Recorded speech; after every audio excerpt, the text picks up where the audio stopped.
সর্ব অবস্থায় হজের সওয়াব পাইতেই থাকবেন। কিছু আমল আছে।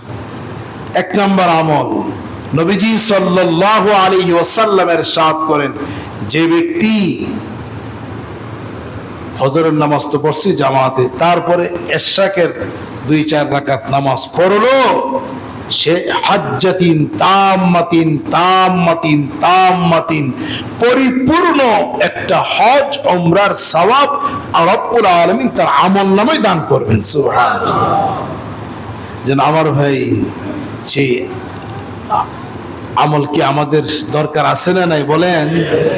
যারা যাবে তাদেরও দরকার, যারা গিয়েছে তাদেরও দরকার, যারা যেতে পারেনি তাদেরও দরকার, সকলকেই দরকার। ইশরাকের নামাজ 2-4 রাকাত পড়ে ফেললে নবীজি বলেন হাজ্জাতিন তাম্মাতিন তাম্মাতিন তাম্মাতিন, সে পরিপূর্ণ হজের সওয়াব সে পাবেই পাবে। সুবহানাল্লাহ।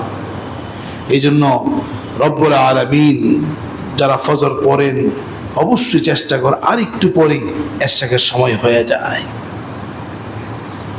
যদিও নফল ঠিক আছে, কিন্তু সওয়াবটা দেখেন না আপনি। হজ করতে বর্তমান সময় 8 থেকে 9 লাখ টাকা লাগে হজ করতে, সবকিছু মিলিয়ে আপনি প্রত্যেক দিন 8-9 লাখ টাকা এমনি পেয়ে যাচ্ছেন। এটা আবেগ থাকতে হবে যে আমি এখন 8 লাখ টাকা কামানোর জন্য দাঁড়াইতেছি। আল্লাহু আকবার। সেই মন, সেই ব্যাকুলতা, সেই আবেগ, সেই আগ্রহ, সেই উচ্ছ্বাস আপনার মধ্যে থাকতে হবে। ইশরাক পড়বো ইনশাআল্লাহ না?